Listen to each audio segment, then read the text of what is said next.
प्रिय श्रोता मित्र, आके याद ज हूंदो क हेवर पां पवित्र ग्रंथ बाइबल में जा गीते जे गीत पुस्तक जी शुरुआत कयूं था। गए सची ॻाल्हि कार्यक्रम में पां गीते जे गीत जी प्रस्तावना शुरू कई हुई। अॼु पां प्रस्तावना में अॻियां वधबो। गए कार्यक्रम में पां हिन पुस्तक जा लेखक, चावी रूप शब्द, चावी रूप कलमूं ने इन जो अर्थ समझेला अलग अलग मुख्य 4 खुलासा नेरिया हुआ। मित्र, गीते जो गीत ना जो पुस्तक वो ईश्वर साथे जे अंगत अनुभव जो पुस्तक है। वो ईश्वर ते अविश्वास करींदल ने उन्हीं जे वचन जो दुरुपयोग करींदल व्यक्ति माटे ना है। व्यक्ति जो को मुक्तिदाता प्रभु यीशु ख्रिस्त में ईश्वर जे प्रेम जो अनुभव किए है ने प्रभु यीशु ख्रिस्त साथे जे प्रेम ने मजबूत संबंध में अगिया वधे तो इनला गीते जो गीत पुस्तक आशीर्वाद जड़ो है। पां हिन पुस्तक जी गाल ने रूपरेखा विषय नेरियूं। गीते जो गीत हिकिड़ो अहिड़ो पुस्तक है जंहिंमें अलग अलग ॾेखाव ने दृश्य अचनि था, पण उहो कोई चौक्कस नंबर का अनुक्रम प्रमाणे अचे नथा ने तंहिंला पां हिन पुस्तक जी चौक्कस कोई रूपरेखा नेरे वारा नहियूं। पण हिन गीत पुस्तक में हिकिड़ो पात्र ॿिए पात्र साथे ॻाल्हि करे थो, इन जो जवाब मात्र ॾे थो। हिन पुस्तक में पाके घणे पात्र नेरेला मिलता, जीअं क जुआन कन्या, इन जो ना सुल्लामी आहे। हुते यरूशलेम जी घणे पुत्री ऐं धीअरूं आहिनि। वर राजा आहे ने सुल्लामी जो कुटुंब आहे। हिन पुस्तक में पिता न आहे पण माता ने 2 धीअरूं आहिनि, એટલે કે इन जी छोकिरियूं आहिनि ने बनू वधारे छोकरा आहिनि। मित्र, गीते जे गीत पुस्तक जो अनर्थ कहणो बरोबर न आहे। इनके जरा पण हल्की रीते क छीछरी रीते टूंकी नज़र से नेरे में क समझ में अचे तो हिन पुस्तक के समझ में वॾो अन्याय थियो अहिड़ो संभव है। ने तंहिंला ज ईश्वर जा हिकिड़ा महान सेवक ईश्वर वटे घुटणे पईने नमीने प्रार्थना कईंदे पंहिंजो मथो नमाईने लगातार प्रार्थना कयूं ने जंहिंमें उन्हीं के ईश्वर के चयूं क हे ईश्वर पिता, ही पुस्तक ऐं ॾिनो आहियो तंहिंला ऐं पिंडज हू मूंखे सम्झायो। मित्र, ईश्वर आके पण ही पुस्तक सम्झाईंदा। ईश्वर वटा मदद मंगो, खुलासो मंगो, सम्झे ला विनंती करियो। हिन गीत रूपी नाटक में यरूशलेम जे महल जो दृश्य अचे थो। हिन उपरांत बाग बगीचा, झाड़पन, फल वारा झाड़ ने अजायब दृश्य उभा थियनि था। अहिड़े ख़ासे दृश्य से ईश्वर जे समाज मंडल जी सुंदरता विषय जाणे ला मिले थो। जीअं क सुल्लामीना जी छोकिरी चेती गीते जो गीत पुस्तक तंहिंजो 1 अध्याय ने 6 कलम में का आऊं कारी आहियां ने काड़ो मूंखे ॿारी वधे हैं तैला मूंखे नेरी जा न। मुंहिंजी मां जा छोकिरा मूं ते खारा थिया आहिनि, उन्ही मूंखे द्राक्षवाड़ी जी चौकी करे जी ठहिरायो, पण आऊं पिंड मुंहिंजी द्राक्षवाड़ी संभारे ई न आहे। कुटुंब में सुल्लामी मिणीनू वॾी आहे ने तंहिंला इन जी जवाबदारी घणे आहे। इनके खेतर ने द्राक्षवाड़ी जी संभार रखणी पए थी। सूरज जे तड़के में तपीने ऊ कारी थी वई आहे। सुल्लामी कारे रंग जी छोकिरी एतिरे सूरज जे काड़े में सख़त मजूरी करींदल व्यक्ति। जी स्त्री पंहिंजी चमड़ी के धोरी रखेला छाए में ने घर में रहती। सुल्लामी कारे रंग जी पण रूपारी हुई, पण सख़त मजूरी ने तप जे कारणे वो पंहिंजे शरीर जी संभार रखी सघंदी न हुई। वो तप में फिरंदी हुई। वो द्राक्ष जी वाड़ी जी संभार रखंदी हुई। घेटे जो वग संभारींदल छोकिरी हुई। गीते जो गीत पुस्तक 1 अध्याय ने 8 कलम में चवंदा क हे स्त्रीअ में मिणीनू रूपारी स्त्री, तू रूपे में ने स्त्रीअ में मिणीनू अजाणी वे त वग जे पगले पगले हलई वञ ने तोजा लवारा भरवाड़ जे तंबू वटे चाराए। ई ॾींहुं जो ने राति जो सख़त महिनत करींदल छोकिरी हुई। मित्र, गीते जे गीत पुस्तक में पाके हिकिड़ो ॿियो पण दृश्य नेरेला मिले थो। ही दृश्य में रण में वेंदल वापारीअ जा टोड़ा आहिनि। उन टाइम में वापारीअ जा टोड़ा यरूशलेम ने दमस्क विचा पसार थीने वेंदा हुआ ने सुल्लामी वापारी टोरे के काफिले के वेंदे कोरो चेती। गीते जो गीत 3 अध्याय ने 6 कलम। धुमाड़े जे थंभले जहिड़ो ने बोड़ वापारी जे मिड़े सौगंधी द्रव्य से महकंदो ही जेको अरण्य में अचींदे ॾेखाजे तो हू केरु आहे। उन वेपारी वणझारे जे टोरे में केतिरीक स्त्रियूं पण वेह थियूं ने ही वेपारी टोरो ओठ ते रण में अटार उॾाईंदे पसार थी रहियो आहे। हिन वेपारी वटि सुगंधी मसाला, क़ीमती रतन, जवाहिर आहे ने सुलामी हिन लोक खे वेंदे ॾिसीने कोची पिए थी कहिड़ो ख़ासो, कहिड़ो अजायब। सुलामी खे वेपारी वटां सुगंधी मसाला ने द्रव्य जी सुगंध अचे थी। उन वटि बोड़ ने लोबान ने ॿिया सुगंधी मसाला आहिनि।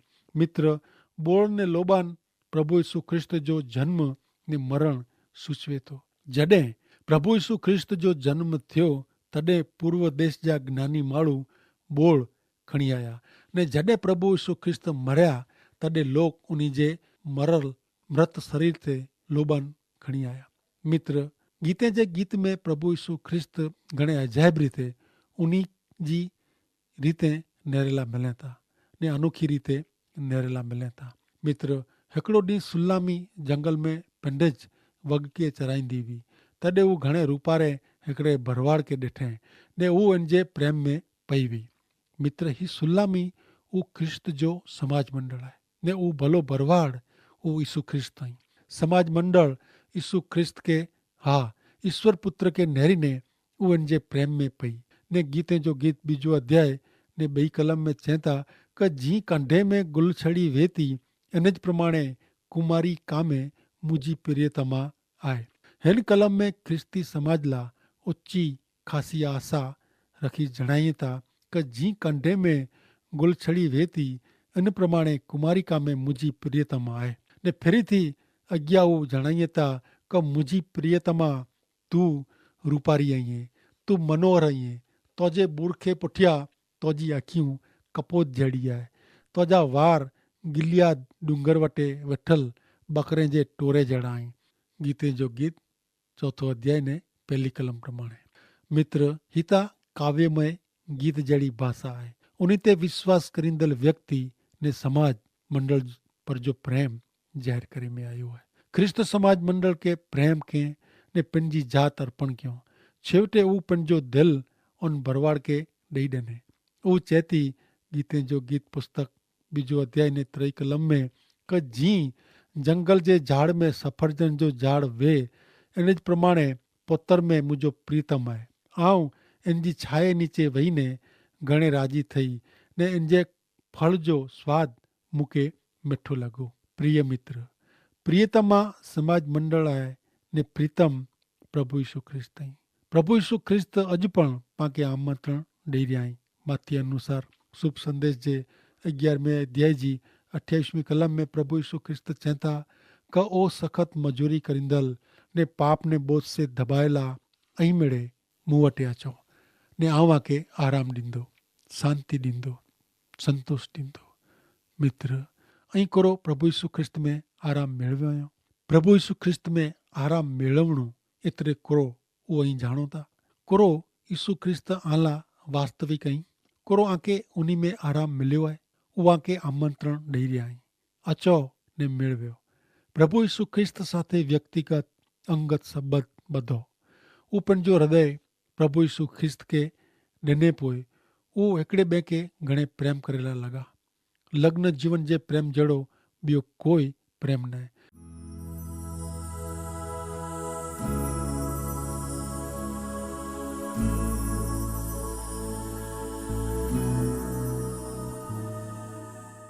इन जी यादि ॾियाराईंदे हू गीते जे गीत पुस्तक जे ॿिजे अध्याय जी 16वीं कलम में चए थी कि मुंहिंजो प्रीतम मुंहिंजो जाए ने आऊं पण इन जी जइयां।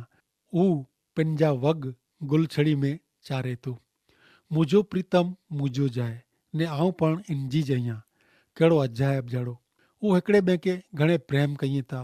मित्र, ही त ख्रिस्त ने समाज मंडल जो चित्र आहे। ही प्रेमी युगल हिकिड़े ॿिए खे घणे प्रेम कयूं था। प्रीतम इन जी प्रेमिका खे उन जी मुसाफ़िरी दरमियान ख़ासो भोजन खाधे लाइ ॾिए थी। गीते जो गीत ॿिजो अध्याय ने 4 कलम में लिखियलु आहे कि हू मूंखे खाधे लाइ घरे कोठी आयो ने प्रतिरूपी इन जी दजा मूं ते हुई। प्रेमिका जो प्रेमी हिकिड़ो अनोखो भरवाड़ आहे। इन वटे गेटो न आहे क एनजी एन के प्रेमिका खे संभार रखणी पए थी। उहो इन जे गेटे विषय पुछे थी। गीते जो गीत पहलो अध्याय ने 7वीं कलम में चए थी क हे प्राण प्यारा तूं तुंहिंजा वग किथे चारीअं थो ने इनके बपोरे किथे विसामो ॾेराईअं थो। ऊ मूंखे चओ एतिरे लाइ क तुंहिंजे भाइबनि जे वग भेरी बुरखे वारी जहिड़ी आऊं कोलाए थी आहियां। इन जा गेटा किथे आहे? ही त कोई असाधारण भरवाड़ आहे। हाणे उहो ओचिंतो हिकिड़ो ॾींहुं ज़ाहिर करे थो, उहो ॿाहिरां वञे थो, पण उहो पाछो अचींदो ने ही त मुक्तिदाता प्रभु यीशु ख्रिस्त जा शब्द जहिड़ा शब्द आहिनि। प्रभु यीशु ख्रिस्त उन ते विश्वास करींदड़ शिष्य खे चए था योहान अनुसार शुभ संदेश जे 24 अध्याय जी पहली 13 कलम में क आंजे हृदय खे ॾुखी न करियो ऐं देव ते विश्वास रखो था, मूं ते पण विश्वास रखो। मुंहिंजे पिता जे घर में रह जा घणे ठिकाणा आहिनि। एतिरे लाइ क आऊं आला जॻह तयारु करे ला वञा थो ने आऊं वञी ने आला जॻह तयारु करींदो त आऊं पाछो अचींदो ने आके मूं वटि कोठी वेंदो, जेथी जिते आऊं आहियां हुते आई पण रहो। मित्र, प्रभु यीशु ख्रिस्त पंहिंजे समाज मंडल खे रखीने स्वर्ग में विया आहिनि ने पंहिंजी कन्या रूपी समाज मंडल खे कोठी अचेला वचन ॾिनो हुयो। जो ऐं प्रभु यीशु ख्रिस्त ते विश्वास रखी उन्हीं खे अंजा उद्धारकर्ता तरीके मान्य रखो था त ऐं पण स्वर्ग में मुक्तिदाता प्रभु यीशु ख्रिस्त भेरा वेंदा। अज समाज मंडल प्रभु यीशु ख्रिस्त जे अचे जी वाट नेरे थो। उहो पेन खे शुद्ध ने पवित्र ने पेन खे ख्रिस्त जी साक्षी ॾींदड़ तरीके तैयार रखे थो। प्रभु यीशु ख्रिस्त खपे उन टाणे पंहिंजे समाज मंडल खे कोठे ला अचींदाज। समाज मंडल प्रभु यीशु ख्रिस्त प्रेम करे थो, उन जे अचे जी वाट नेरे थो। भले लोग उन जे ने उन खे गमे हू चए मस्करी मजाक उॾाईं गैर सम्झण कईं, पण इनके इन जे प्रभु ते पूरो विश्वास आहे। उहो पंहिंजी निदर में पण ख्रिस्त जे अचे जी सपना नेरीअ था। मित्र, जंहिं के प्रभु यीशु ख्रिस्त जे पाछो अचे जे बारे में विश्वास ने अहिड़ी इच्छा आहे, कुरो ई ख्रिस्त अचे अहिड़ी वाट नेरियो आहियो। हिकिड़ो राति जो इन जे घर जे दरवाजे वटि सौगंध फैलाई रही। उहो पंहिंजे प्रीतम जी वाट नेरींदी हुई। उहो सुम्ही रही न हुई ने पंहिंजे प्रीतम जी सौगंध सेज उहो सम्झी वई का उहो ॿारहं नू पाछो अची वियो आहे। उहो झपाटे उथी ने दरवाजो खोले ऐं मुंहिंजे प्रीतम ला दरवाजो खोले ला उथई। मित्र, आंखे फिरी थी यादि करायां का गीते जो गीत पुस्तक उहो ईश्वर साथे जे अंगत अनुभव जो पुस्तक आहे।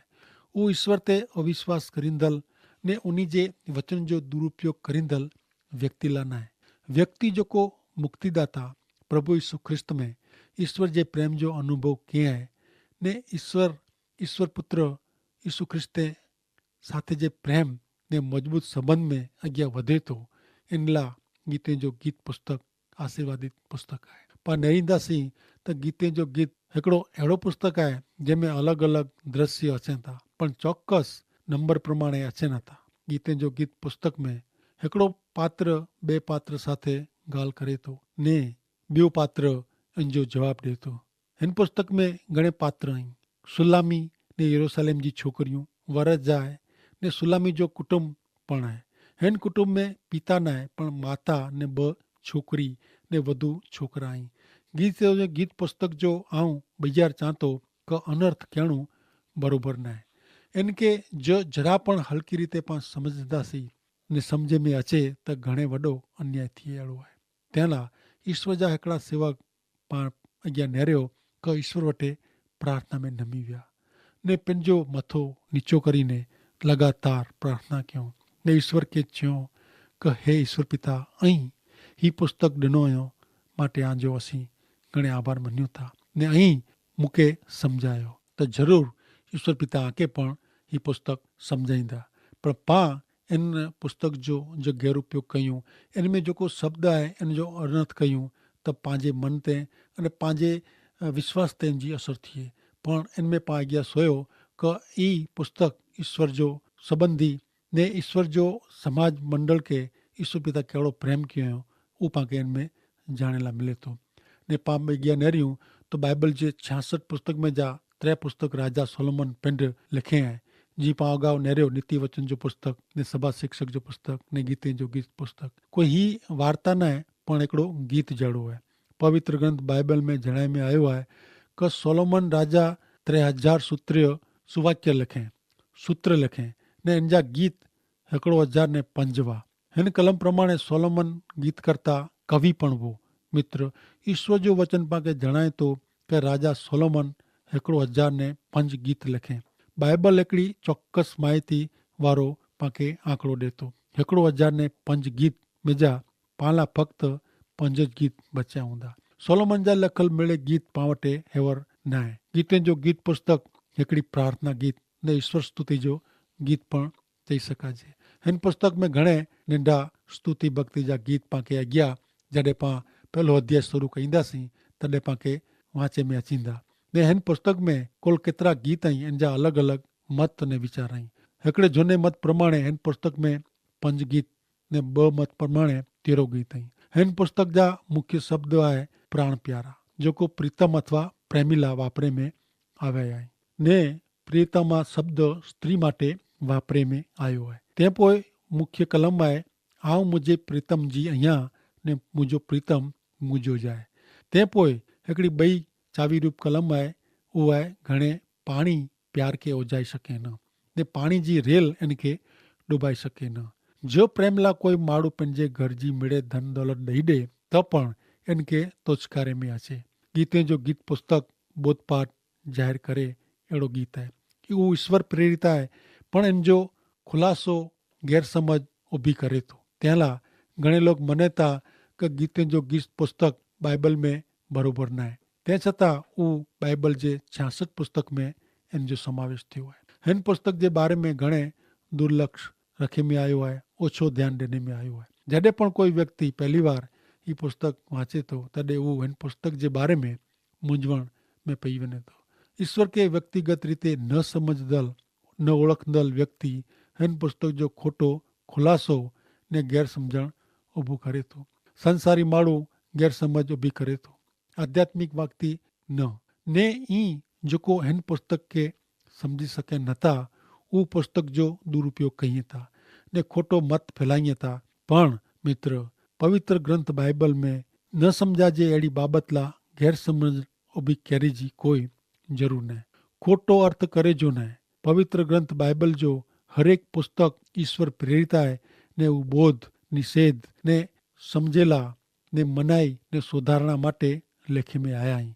तो ही पुस्तक पण वांचो तो अर्थपूर्ण वांचो ने खबर न पए तो जरूर कागળ લખી પૂછો। તે માટે ઈશ્વર પિતા સહાય કર્યો। આમીન।